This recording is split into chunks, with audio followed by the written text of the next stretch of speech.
मदीने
में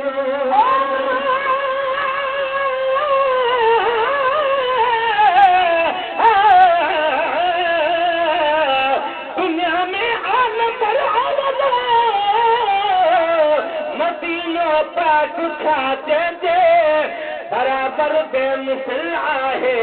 मदीना पाक छाते जे संदस जारो दाए रसा उत्तम आला इज्जत वारा भूमि थारी अदम ही दिल मदीना पाक छाते जे शहनशाह के शहर की खुद मिट्टी बेमान वारिया मिट्टी अखा घट गुलाबी गुल मदीनो पाक छाते जे वनी भी हर हबीबन जे हर मजा मुंह मजा माणिया पवन था पुर प्या पल पल मदीनो पाक छाते जे इश्क की कर तू इजहारी जिलाल गजनी गुलामिया में लिखी पढ़ शरत मीरल मदीनो पाक छाते जे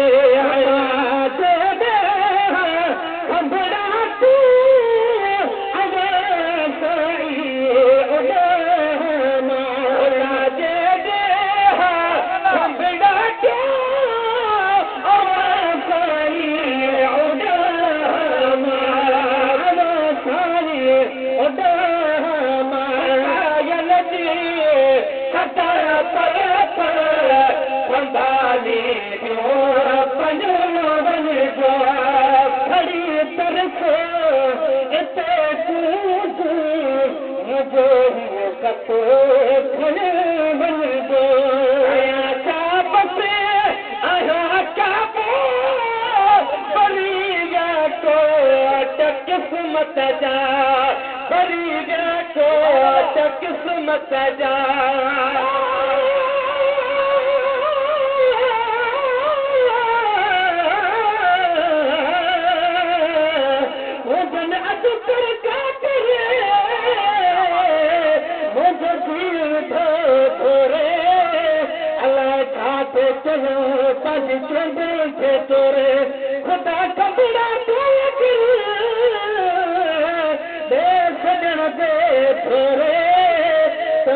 पाके महबूब जे वञे ॾिसां डोरे गुलाम नबी हिकु जान का पर घर सॼो घोरे ईअं ई ओरे इन तूं दिल साण कटे वञा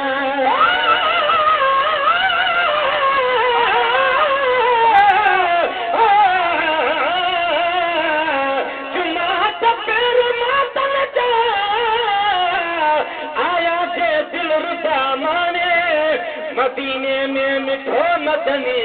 मोहम्मद मुस्तफा माने हरम नबवी में हर हर जने ॾिठोरा गुंबद खजरा वठी रखदे आया से हरे झोलियूं सफ़ा माने हबीब में हिया फरमायो ॾिठो जने मूं मोहम्मद खे उन्हनि ॼण बस उन्हीअ वेले वक़्तु आहे ख़ुदा माने ॾेखारे ॾे सभिनीअ खे ख़ुदा ताला मोहम्मद जो आयो मीरल जलाल जा मदीने जा मज़ा माणे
नबी हाल ये में खुदे हाजी गुलाम नबी मोहम्मद के इहा फरियाद कारण रब कयो वञो मोहम्मद के इहा फरियाद कारण रब कयो वञो बस में हुजे हाजे मदीने में रही पैजे परीदा था वतन तंखे भला पैजे तथा पैजे परीदा था वतन तंखे भला पैजे तथा